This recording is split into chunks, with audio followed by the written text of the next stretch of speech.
How far would you go for love? Would you be willing to give up your DNA and genetic code to meet your perfect match? Well, that's the highly praised promise of Netflix's latest hit series, The One. The show takes our modern-day concept of online dating and digitally established relationships and cranks that up to 11. In a world where science-based DNA matching can link you to the one person you are genetically dispositioned to fall madly in love with, Look like shit now. No, you don't look like shit.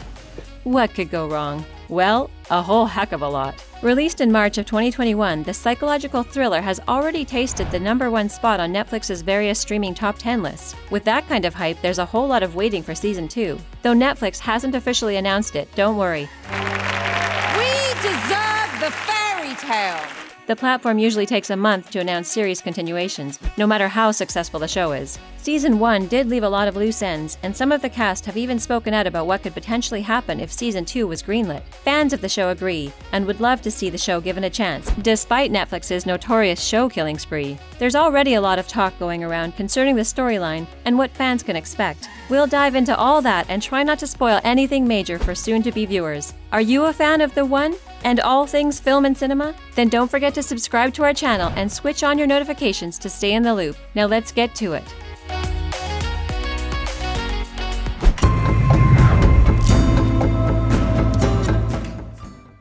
All about Season 2, the cast speaks out, storylines and more. Loosely adapted from a novel of the same name by John Mars, Season 1 follows tech business mogul and founder of the world-shaking DNA matchmaker, Rebecca Webb, Hannah Ware, as she deals with the repercussions of her app and the moral issues it raises. Of course, there's a murder mystery thrown in for good measure, but that's not it. The 8 episodes slowly unwrap the realities of various couples that are directly affected by the app, namely Hannah, Lois Chamiba, Megan, Pallavi Sharda, and Mark, Eric Kofi-Abrefa. If you're looking towards the novel for potential Season 2 spoilers, think again. The novel is only loosely similar to the hit series, with characters and plotlines vastly differing. The author, John Mars, gave a complete greenlight to this. Speaking to BBC, he stated that he gave the driver's seat to series runner Howard Overman and his team. He divulged saying, "It's totally up to the production company what they want to do with it. They can change locations, characters, anything they want to." I've got nothing to lose. But you do. Any fans of the show itching for more from the world of The One will find an exciting and different exploration into DNA matchmaking in the original source material. And there is no known sequel to the book, so Season 2 would be a continued story all on its own, free from any adaptation leaks. With the Season 2 release date unconfirmed, the writers have a full story to flesh out, but there's a trail of breadcrumbs that the writers left in Season 1 for us to follow until then. One major question lingered at the season finale. Is the idea of one true match possible? There were clues dropped that maybe a person could match to more than one. I have a secret that I want to share with you.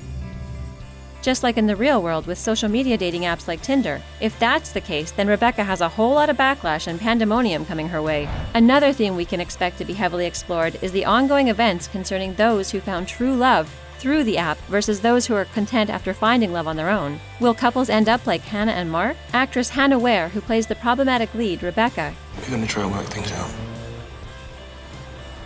We need you. gave us a few nuggets concerning where Season 2 could, whether it's even coming and where she'd like to see it, end up. Speaking exclusively to Express Magazine, a UK publication, she said, "I think it's such a fertile ground for lots of interesting stories to be played out. But who knows?" She went on to say, "There's always hope when you've had a good experience on something, but you just don't know. It's too hard to put stock in that, because from past experience, you can be incredibly disappointed." We agree. A lot of fans have been let down by many unfinished stories. Let's hope for the best with this one. She went on to speak about the characters she connected with most and where their stories could potentially go. She said, "What really moved me was the Hannah-Mark relationship, and I think that the Hannah-Mark scenario explores that, and you get left with two people who really love each other, that science hasn't managed to triumph." It wasn't for me. EpicShow. Hannah went on to reflect on the show's central struggle. She stated, "I veer more towards, and I always have in thinking about romantic things, is how one keeps a relationship healthy and maintains it once the initial lust and excitement is gone." We're certainly with her.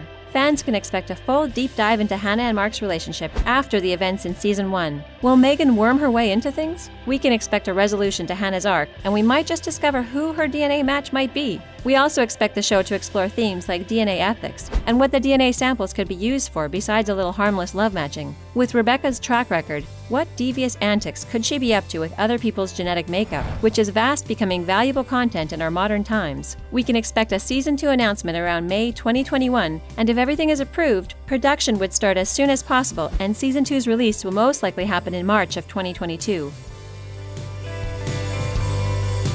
Well, there you have it. Yet another long wait filled with questions and bated breath. Have you read the novel? Do you know how the series differs from the original source material?